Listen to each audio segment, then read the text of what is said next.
Assalamualaikum warahmatullahi wabarakatuh. Salam sehat untuk kita semua. Nah, hari ini kita kedatangan tamu ya, sosok muda yang saya pikir sangat luar biasa. Jadi, hari ini beliau sudah sama-sama di hadapan kita. Nanti untuk lebih mengenalnya, kita akan bertanya kepada sosok tersebut. Nah, jadi hari ini kita ucapkan selamat datang kepada Dr. Rizky Ramadan Hasibuan. Selamat datang, dokter. Selamat datang Bang Riki. Bang Riki lah ya. Iya, Bung aja, Bung. Bung, Iya. bungkusan. Oke. Dokter, apa kabar? Alhamdulillah sehat Ki. Jadi yang pasti kesehatan itu modal utama. Aduh, sedap lah ini. Ya, Kalau yang namanya dokter nih pasti kesehatan dulu. Awak yang udah cengap-cengap. Awak yang udah cengap-cengap hari ini.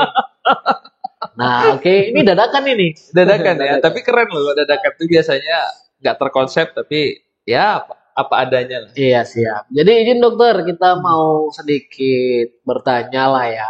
Kita mau tanya kepada dokter. Dokter, awal mula ya, iya kan? Awal mulanya dokter tuh mengikutin karir politik itu ceritanya bagaimana dulu? Tapi sebelum ke karir politik, itu kan karir politik di 2015 ya. Kalau dulu mimpi saya itu Ki, pengennya jadi ASN. Ya, jadi ya pengen jadi ASN karena kan mimpinya itu nggak pernah yang tinggi-tinggi dulu. Mimpinya pengen jadi kalau bisa jadi ASN itu jadi kepala puskesmas. Itu udah bangganya luar biasa lah saat itu. Cuma memang perjalanan kehidupan ini kan kita tidak pernah tahu. Nah, jadi sembari berjalan saya ngeband. Oh, sempat juga. Oh, sempat sampai single kami itu ke Jakarta ke nasional, diambil label sehingga dari single kita buat satu album. Kalau untuk video klip nasionalnya ada dua lagu lah. Nama band itu Medical Band. Jadi band lokal Sumatera Utara Medan waktu itu kami berlaga di nasional. Alhamdulillah lagu kami diterima di label. Itu tuh labelnya Maha Record. Nah dari situ sambil berjalan, saya masih punya mimpi pengen jadi ASN. Jadi 2015 saya pengen ikut waktu itu ada ujian CPNS, tapi belum rezeki lah. Nah saat itu saya berkeinginan baru masuklah ke dunia politik itu di 2015. Nah, sebelum ke mengarah awalnya tadi gitu, kira-kira lah ke dunia politik tadi itu kemauan sendiri atau ada dorongan dari orang tua ataupun kerabat? Sebenarnya gini, tahun 2012 saya kan buka radio di Serdang Bedagai kan. Jadi radio itu kan bergerak di media konten siaran radio. Dan juga ada program sosial. Saya memang lebih senang ke sosial sih. Program-program sosial itu bagi saya lebih menyentuh untuk bisa kita bersilaturahim. Bukan ada tanda kutip hal-hal yang permintaan aneh-aneh ya, tidak. Tapi memang tujuannya keberadaan radio saat itu kita mau buat program lebih dekat, kita menyampaikan ada media siaran radio kita di Serdang Bedagai di Berbongan waktu itu. Terus yang kedua, kita juga bisa merangkul stakeholder, tentunya dari program kayak Sapa Ramadan, kita perkenalkan program radio. Nah dari situ tuh banyak fansnya sampai hari ini.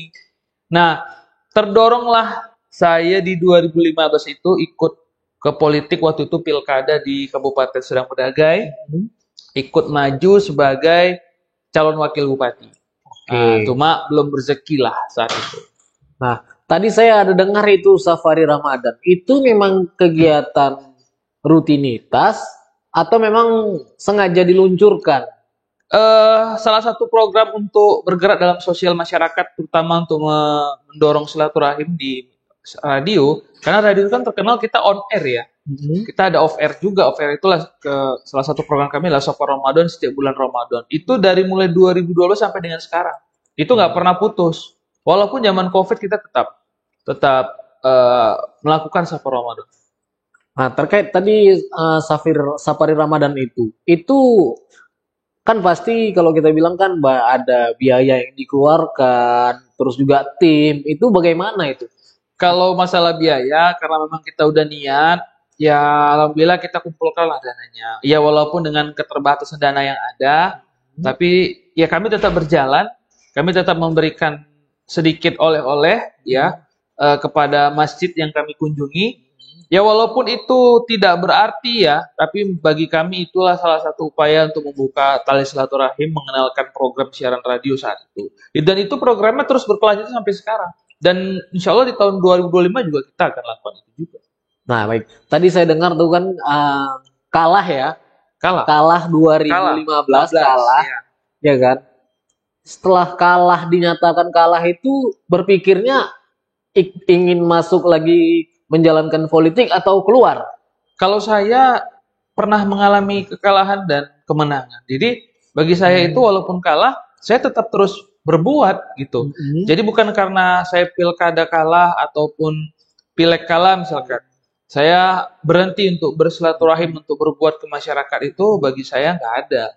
Saya tetap berjalan walaupun dengan kondisi dan kemampuan yang ada saja. Ya minimal kita bisa menyapa, kita bisa menyampaikan program-program baik kita. Ya salah satu upaya membantu masyarakat, contohnya di radio saja, itu media untuk penyampaian melalui media siaran. Jadi kalau ada masyarakat yang terkadang perlu proses cepat untuk bisa menyampaikan kepada pemerintah daerah, nah itu bisa kita lakukan melalui radio. Dan itu yang kita sosialisasikan sampai hari ini gitu. Nah, kemarin kan baru selesai demokrasi ya kan, pesta Pilkada. demokrasi pilkada. Karena saya lihat dokter juga salah satu kandidat ya. Iya. Kita mendapatkan informasi biarpun belum dinyatakan oleh KPU ya hasilnya, hasil secara real ya gitu. Itu kan udah ada hitung-hitungan kan gitu Ya. kan. Itu dokter juga kalah. Nah, Iya, benar. apa langkah yang dokter lakukan atau keluar dari ranah politik atau bagaimana? Terus berjalan. Jadi nggak ada kata berhenti dalam dunia politik. Kalau jatuh, bangkit lagi. Jatuh, bangkit lagi. Sampai memang kita menemukan ke titik yang sebenarnya.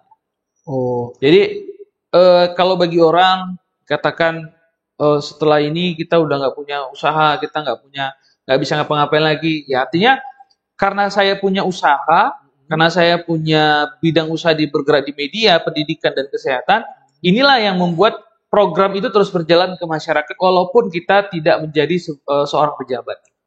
Itu Nah. dia. kemarin kan sempat melakukan kegiatan-kegiatan bansos ya ataupun kegiatan-kegiatan yang namanya untuk meraup suara lah itu.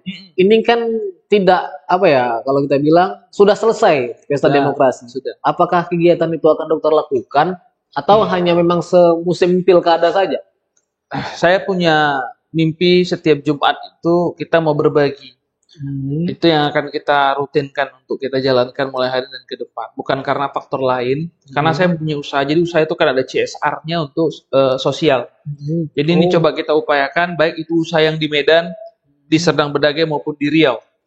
Kita coba sisihkan CSR kita untuk kita berikan kepada orang-orang tua yang jompo. Iya. Kita, walaupun tidak banyak, 10 orang, tapi minimal itu rutin bisa kita lakukan setiap Jumat.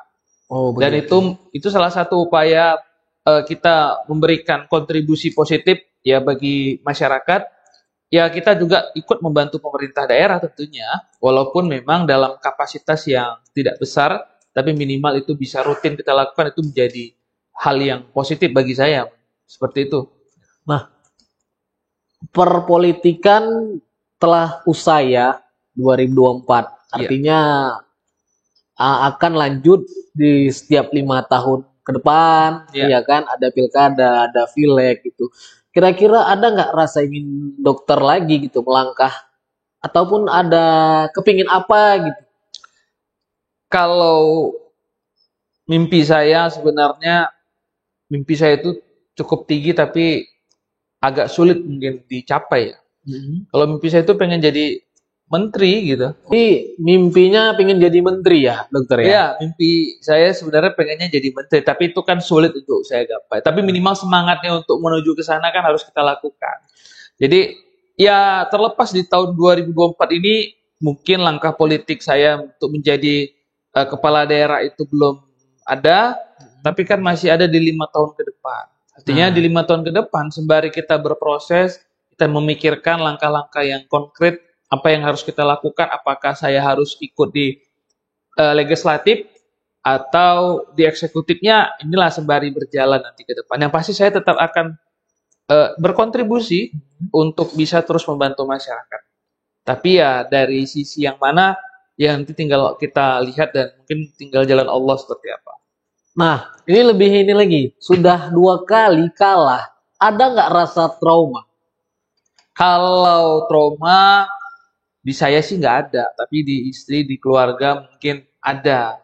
Ya, tapi saya tetap meyakinkan kepada keluarga, pada istri, tentunya kita ini fase menjalani kehidupan. Jadi kalau kita hari ini stuck di sini, kita pesimis, kita tidak mau lagi menghadapi fase berikutnya, saya kira kita bukan orang yang akan menjadi inspirasi bagi banyak orang. Jadi kita hanya sekedar bisa untuk diri sendiri aja kita nggak mampu, kalau juga kita memberikan kepada orang lain. Nah, artinya kita harus menjadi leadership dari diri kita, ya sehingga kita bisa memberikan contoh semangatnya kepada orang lain. Nah, satu pertanyaan yang hari ini ada sedikit mengganjal, ya kan, di masyarakat gitu. Kenapa sih Dokter Rizky itu terlalu baik? Nah, Konteks itu dia. baik ya. Konteks baik sebenarnya semua orang baik, semua orang peduli, tapi tinggal bagaimana orang menilai. Nah, kalau kita menjadi pejabat, menjadi apapun, menjadi contoh di perusahaan, di pemerintah, saya kira dari diri kita dulu untuk memberikan contoh itu supaya bisa diikuti orang lain. Tapi kalau memang di pilkada ini kan ya tidak lepas dari yang namanya money politik ya. Ya semuanya butuh. Padahal kita sudah edukasi bahwasannya money politik itu hanya dirasakan hanya 1 hari sebelum pilkada, sebelum hari H. Tapi di 5 tahun ke depan kita tidak tahu nasib kabupaten atau kota itu seperti apa. Tapi kan dokter, banyak sih masyarakat yang bertanya-tanya kan, kebaikan dokter itu selalu dimanfaatkan. Bahkan ya segelintir orang lah memanfaatkan itu.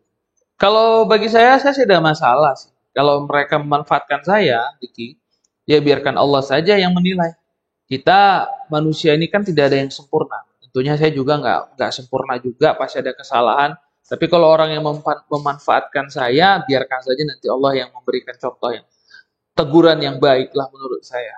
Saya pernah dicap pengkhianat, saya pernah dicap ini. Bagi saya orang yang mencap itu berarti orang yang tidak mencontohkan diri dia yang menjadi seorang yang baik. Menurut saya seperti itu.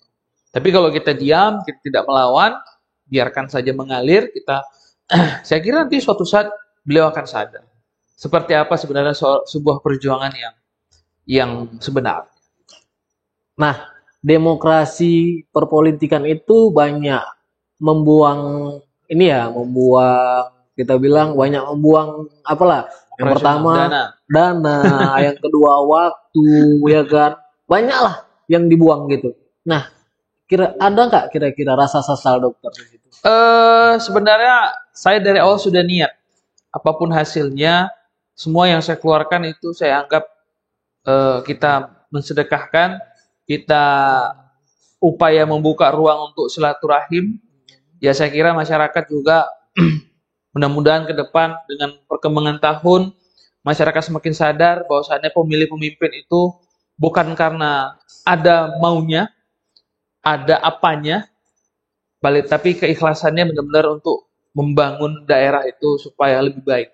Jadi konsep pemimpin itu sebenarnya itu konsep yang harus dilihat dari sisi karakter dan bagaimana keikhlasan dan ketulusan dia untuk menyampaikan program perencanaan ke depan. Jadi kalau pemimpin itu bisa menggambarkan master plan, ada blueprint pengembangan kabupaten atau kota ke depan, sebenarnya itulah yang harus diharapkan oleh masyarakat, bahwasanya pemimpin itu harus punya ide dan gagasan, sehingga dia itu benar-benar tulus untuk memajukan daerah. Ditambah satu lagi, ya paling tidak dia punya background usaha lah, supaya terhindar dari yang namanya korupsi. Seperti itu. Nah, ini pasca pilkada setelah selesai, apakah silaturahmi dokter dengan masyarakat itu dokter selesaikan juga atau bagaimana? Sebenarnya enggak. Ya sembari karena kan kita kembali ke basic ya, usaha. Jadi ada saatnya kita kumpul, ada saatnya memang kita harus fokus dengan pekerjaan usaha kita dalam pengembangan. Karena kan memang hari ini deadline saya ke depan kita mau pengembangan usaha, Jadi kita tidak boleh berhenti di sini. Tentunya kan ini memakan waktu dan perjalanan yang panjang. Tapi paling tidak silaturahmi itu tidak akan pernah putus. Ya, sembari kosong waktu kita bisa silaturahim, bisa duduk bareng, bisa ngopi bareng. Nah, itu yang akan kita lakukan ke depan. Artinya bukan karena efek pilkada saja, tapi karena memang ini adalah bentuk keseriusan kita untuk bisa menambah saudara-saudara kita di luar sana.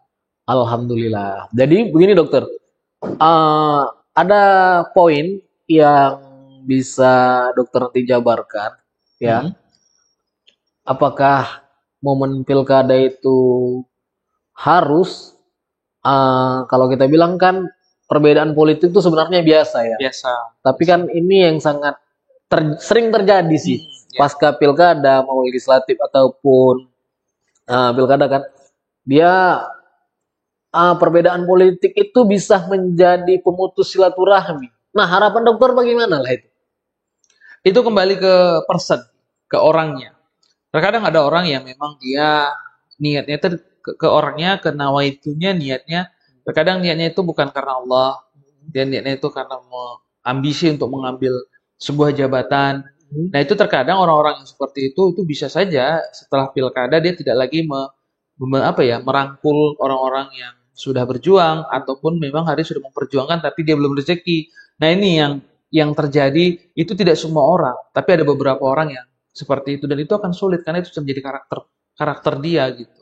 Nah, di dalam tim itu kan berbeda-beda tuh pola pikirnya kan. Ada mungkin di dalam tim itu satu orang yang begini, yang terlalu mencintai paslonnya, bahkan ya kan, beliau berani gitu dengan melakukan apapun gitu. Itu kira-kira tanggapan dokter bagaimana? Sebenarnya boleh kita fans, istilahnya kalau saya bilang ngefans lah ya, kita bisa diinspirasi. Tapi tidak terlalu berlebihan over juga, tidak terlalu over, tidak boleh terlalu over ya. Artinya boleh dilihat dulu yang kita contohkan itu benar-benar nggak layak menjadi seorang pemimpin. Jangan dia hanya casingnya saja, tapi hatinya tidak tulus untuk masyarakat. Malah sebaliknya, ini yang harus dilihat oleh masyarakat. Artinya, terkadang casing bagus belum tentu hati bagus. Artinya kalau bisa ya ketulusan apa yang disampaikan. Jadi kita memberikan wacana ke depan. Banyak orang-orang yang terlalu, kalau saya bilang terlalu over ya, terlalu menjilat lah ya, kalau bahasa orang Medan ya. Ya, terlalu menjilat ya. Ya, kalau itu akan sulit lah. Kalau itu menurut saya akan sulit menjadi pemimpin. Kalau seperti itu, karena dari hatinya saja pun dia tidak ikhlas. Dia bisa juga asumsi negatif itu keluar seperti melakukan propaganda, ngadu domba itu akan terjadi. Bahkan mungkin ada satu tim ya, dia berani melakukan kriminalisasi, ya. Iya. Kira-kira kalau itu adalah dari tim Dokter Rizky, apa langkah yang Dokter Rizky ambil?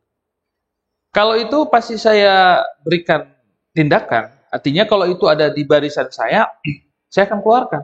Biarpun itu dia membantu dokter. Iya, saya akan keluarkan. Karena apa? Membantu kan banyak konteks gitu. Membantu yang ikhlas atau memang karena sesuatu hal. Jadi kalau dia membantu ikhlas, banyak kok yang ikut saya sampai 12 tahun, 15 tahun, sampai sekarang masih ikut. Karena memang saya menganggapnya itu mereka berjuangnya ikhlas gitu. Tapi ada yang memang dia ya merasa diri dia paling benar, paling hebat. Kalau bagi saya itu tidak akan saya pakai gitu. Artinya ya itu akan jadi benalu untuk perjuangan ke depan. Jadi dokter, closing statement lah dulu untuk silaturahmi kita hari ini. Ya, tentunya terima kasih ya kepada Ricky sudah memberikan ruang untuk podcast kita pada hari ini. Saya hanya memberikan satu gambaran pesan bahwasannya kalau kita sudah berjalan ke depan, nggak boleh lagi menoleh ke belakang. Artinya apa? Kalau kita sudah ingin mencapai satu tujuan, ini sama seperti kapal, kita sudah punya kompas arahnya kemana. Ya, walaupun itu fasenya akan sulit dilalui, tapi yakin dengan rasa optimis dan keyakinan kita kepada Allah, saya kira itu kita akan sampai ke titik finish dan titik bahagia kita ke depan. Dan ini yang menjadi dasar saya hari ini tetap semangat untuk menjalani segala aktivitas dan roda kehidupan, walaupun terkadang kita harus berada di atas maupun berada di bawah. Saya kira itu. Oke, baik. Jadi memang hari ini sangat luar biasa. ya. Kalau pemimpinnya itu berbicara kesehatan dan basicnya juga di kesehatan nyambung. Kalau beliau bicara pendidikan dan basicnya juga pendidikan lebih nyambung lagi. Jadi memang benar gitu. Meletakkan posisi itu kepada yang tepat lah dan orang-orang yang benar. Jadi terima kasih seluruh kawan-kawan ya. Kita mohon izin dokter, terima kasih banyak Ki, ya. terima kasih. Terima kasih sudah meluangkan waktunya ya. Nanti kita akan undang kembali dokter Siap. dengan konteks yang berbeda ya. Kita bicara pendidikan, lebih keren. Siap. Kita akan ulas satu-satu tentang Siap. Oke, baik semua, terima kasih banyak Terima ya kasih. kepada seluruh kawan-kawan yang mendukung kegiatan kita hari ini. Baik. Assalamualaikum warahmatullahi wabarakatuh. Waalaikumsalam warahmatullahi wabarakatuh.